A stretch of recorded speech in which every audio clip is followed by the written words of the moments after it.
नमस्कार। आज का विषय है रस स्वरूप। जो काव्य प्रकाश में मम्मट ने जो रस स्वरूप दिया है उस वो और रस सूत्र की जो भर्तृहरि ने दिया है उसकी व्याख्या और व्याख्या उनके व्याख्याकारों के इसमें चर्चा होगी। तो इसमें मम्मट का लक्षण है तददोषौ शब्दार्थौ सगुणावलंकृतिपनो कापि। तो उसमें कहीं रस की चर्चा नहीं करी उन्होंने, जैसे कि साहित्य तरफ बड़े शब्द रस वाक्यम रसात्मकम काव्यम, तो उन्होंने तो अपने उसमें अपने लक्षण में रस की चर्चा की। उन्होंने चर्चा नहीं की तो ये रस आया कहाँ से? चतुर्थ उल्लास में ही मम्मट ने ध्वनि को दो प्रकार में बांटा, अविवक्षित वाच्य और विवक्षित। विवक्षित वाक्य को अविवक्षित वाक्य को दो भागों में बांटा, अर्थांतर संक्रमित और अत्यंत तिरस्कृत। इनका भी इससे आगे चर्चा हुई। और विवक्षित को भी दो भागों में बांटा,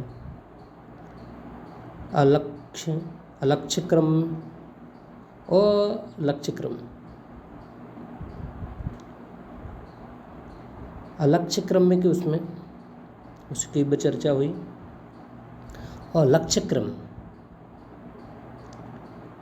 लक्ष्य यानी यहीं से आया कि भाव जो लक्ष्य होता है, लक्ष्य जो होता है भाव में होता है, तो उसी की चर्चा में बताया था क्या रस, भाव, रसाभास, भावाभास, भावोदय, भावसंधि, भाव सबलत्व और भाव शांति, इन 8 की उसमें चर्चा हुई। ये प्रधानभूत लक्ष्य में लक्ष्य क्रम में उसमें चर्चा हुई थी इसकी। तो वहीं से ये रस आया है, तो वहीं से रस के आगे रस चलेगा। ये आगे रस है, रस भाव, रसाभास है, भावाभास है। तो अभी यहाँ पर मम्मट ने रस का स्वरूप जो दिया है, और इसमें भर्तृमुनि के जो रस सिद्धांत है उनके जो व्याख्याकार हैं उनकी भी इसमें चर्चा होगी एक एक करके। तो सबसे पहले हम इसमें जो मम्मट के द्वारा दिया गया है रस सूत्र, रस स्वरूप जो दिया गया है मम्मट का, उसकी चर्चा करेंगे। 43 में चतुर्थ उल्लास के 43 सूत्र है, 43 नंबर का सूत्र है, उसमें चर्चा की गई है। तो उन्होंने दिया, सबका अपना अपना, सब भर्तृमुनि ने अलग अपना सिद्धांत दिया है, सूत्र दिया है, इन्होंने अपना सूत्र दिया अलग। तो उन्होंने क्या दिया है तो उसकी चर्चा करते हैं थोड़ा। कारणान्यथ कार्याणि सहकारिणी यानि च रत्यादेस्तायिनो लोके तानि चेत् नाट्यकाव्ययोः विभावानुभावास्तत् कथ्यन्ते व्यभिचारिणः व्यक्तः तैर्विभावाद्यैः स्थायी भावो रसः स्मृतः। तो यह में कहा है तैः विभावाद्यैः सह यानी व्यक्तः सह स्थायी भाव यानी स्थायी भाव रसः स्मृतः, सह रसः स्मृतः। तो मैंने इसमें विभाव इत्यादियों से जो व्यक्त जो है, जो ऊपर जो विभाग इत्यादि दिए हैं, कौन से विभाव, अनुभाव और व्यभिचारी भाव, इनके द्वारा जो व्यक्त स्थायी भाव है वही रस है, ऐसा इसमें बताया है। रस अलग से नहीं होता है कि रस अलग से व्यक्त होता है, नहीं। जो स्थायी भाव जो होता है, वो जो स्थायी भाव जो व्यक्त होता है वही रस है, ऐसा कहा है। तो इसमें क्या बताया, तो इनको क्या क्या विभाव क्या है, अनुभव क्या है, व्यभिचारी भाव क्या है। तो मम्मट ने जो विभाव है उनको कार्य माने, कारण माना है। कार्याणि विभाव क्या है, कार्याणि, कारणानि है, कार्याणि नहीं, कारणानि, कारण है। जो विभाव है वो कारण है, अनुभव है वो कार्य है। सहकारिणी वो कोई व्यभिचारी है, संचारी भाव जिनको कहते हैं, व्यभिचारी, जहाँ व्यभिचारी कहा गया है, संचारी भाव इनको भी कहते हैं।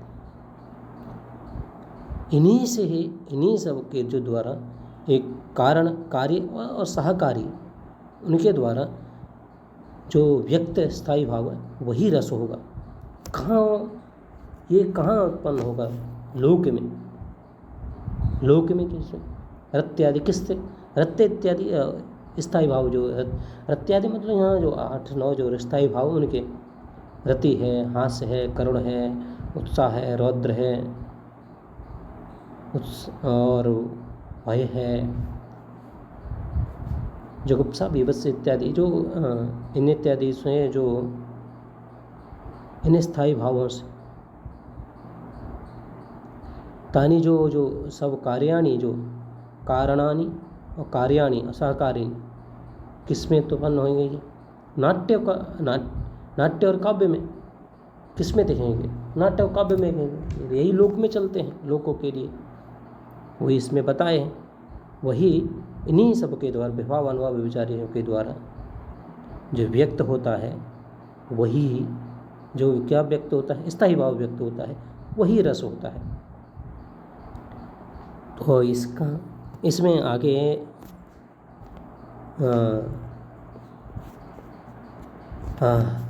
भरतेन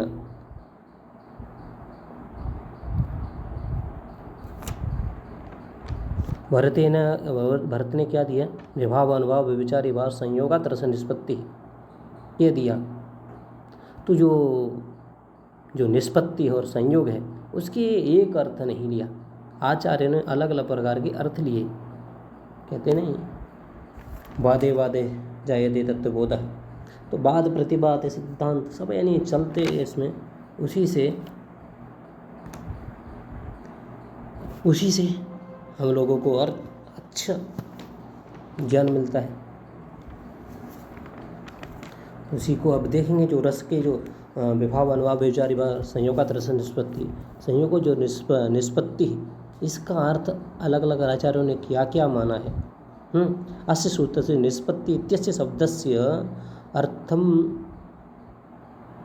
अर्थ जो विभिन्न अर्थ को विभिन्न आचार्यों ने भिन्न भिन्न रूप से स्वीकार किया है। तत्र जो जहाँ पर जो मुख्य रूप से 4 व्याख्याकारों का वर्णन मिलेगा एक एक करके, तो हम उसकी चर्चा करेंगे इसमें। क्या पहले आए कौन? भट्टलोल्लट ने उसी का जो निष्पत्ति है उसका उत्पत्ति अर्थ बनाया, तो उनका उत्पत्तिवाद नाम से जाना गया। और फिर इसके बाद आए शंकुक ने अनुमति, उसी को अनुमति कहा, निष्पत्ति को अनुमतिवाद दिया उनका। फिर इसके बाद भट्टनायक आए, भट्टनायक ने उसको भुक्ति कहा, निष्पत्ति को। फिर इसके बाद अभिव्यक्तिवाद, अभिनव गुप्त का, उन्होंने जो सबको इनका उन्होंने जो इसका निष्पत्ति का अर्थ वो संयोग, जो इनका संयोग से विभाव अनुचारी संयोग से, उसी का अर्थ अभिव्यक्तिवाद माना, इसका निष्पत्ति का अभिव्यक्तिवाद माना, उसका अभिव्यक्ति अर्थ लिया उन्होंने। तो भट्टलोल्लट का पहले उत्पत्तिवाद देखते हैं हम लोग, क्या है इसमें। तो इसमें क्या कहते हैं, ये जो भट्टलोल्लट क्या कहते हैं, पहले किस किस का संयोग कराते हैं। भट्टलोल्लट जो हैं वो किसका किसका संयोग कराते हैं?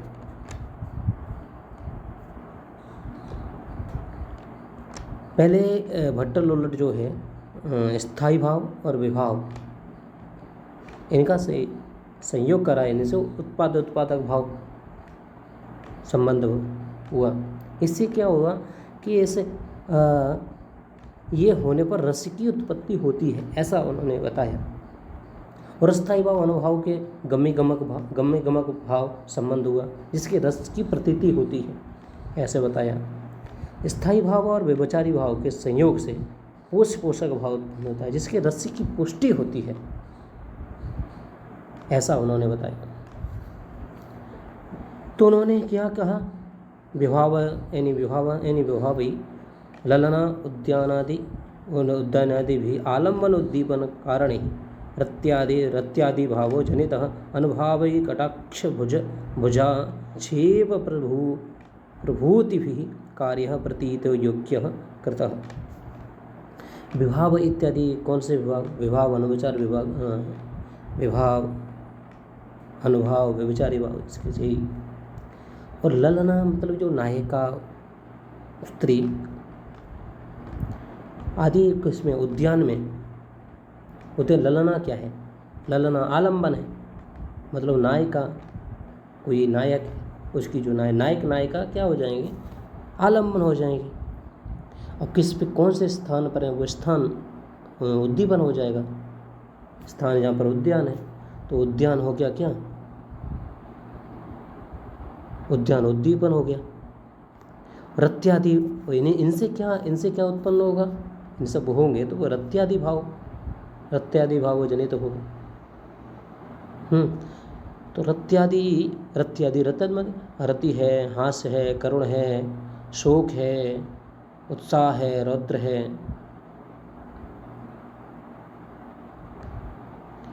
ये क्रोध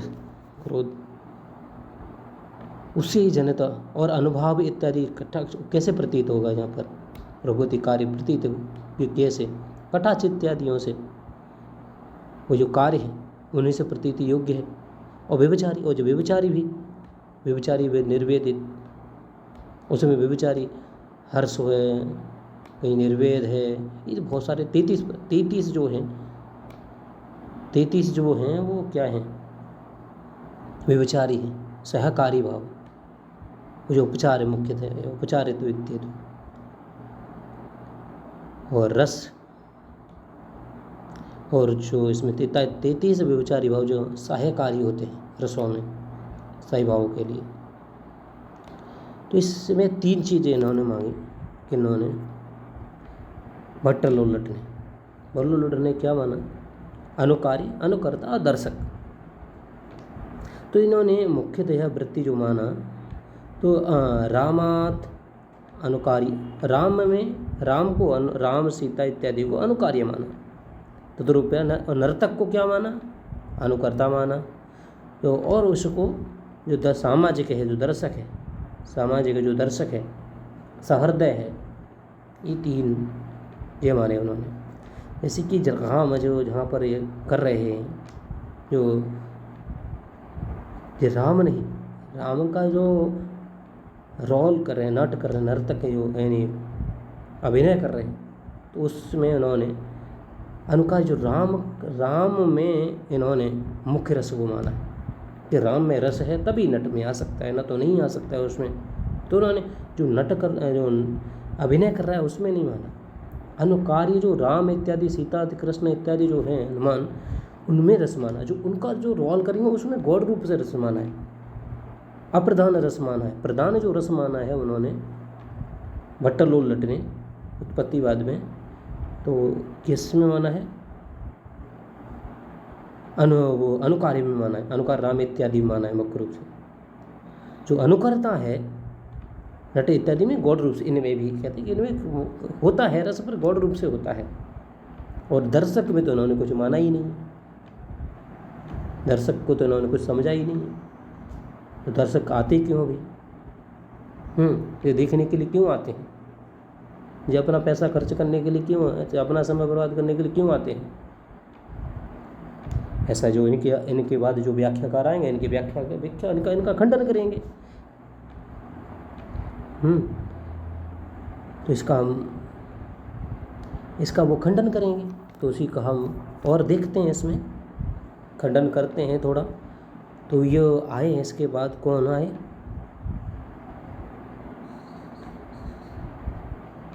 तो इसमें क्या कह रहे हैं,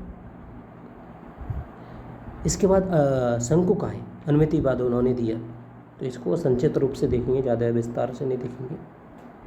तो इसमें क्या है, शंकु का अनुमितिवाद क्यों? इन्होंने कहा कि तुमने तो वही अनुकार अनुकर्ता उसमें मान लिया, दर्शक क्यों आया, जो सहृदय क्यों आया देखने के लिए इन्होंने।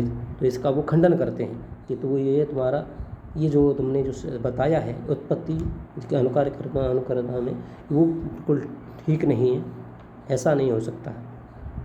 क्या होगा? तो उन्होंने क्या बताया, तो बताते हैं उसको। क्या बताते हैं? अयम राम एव, ऐसे माना, अयम एव राम। तो जो अयम एव राम, यह है ये राम। इसको भी देखते हैं सही तरह से। अयम एव राम, ऐसा कहा, ऐसा कह सकते हैं, ये सत्य है, यही राम है। क्या यह सत्य है? अयम राम, ऐसे भी कह सकते हैं। अयम राम शायद यह राम है, शायद वह शायद राम है। अयम राम शायद वाना है या नहीं, राम सदृश। अब इसमें क्या जो चित्र है, इसको यही राम है, यही राम है, यह राम नहीं है। क्या राम है या नहीं? क्या राम के समान है, राम के सदृश है या नहीं? तो इसमें वही की बताया है इसमें सदीच। तो सम्यक जो है अयम राम, वो जो मिथ्या ज्ञान है अयम राम नहीं, संशयात्मक राम है या नहीं, इसका दोनों का इसमें मिला दे। राम है या नहीं ये संशय है। सदृश जो है, सदृश राम सदृश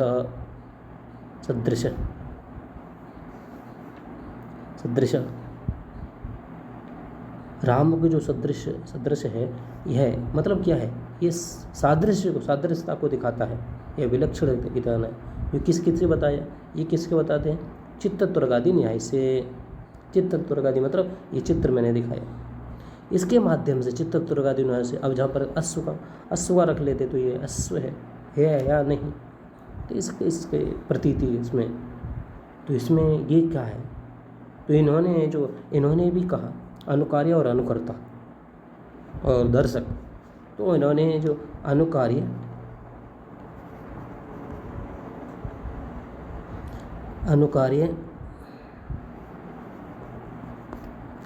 और अनुकर्ता,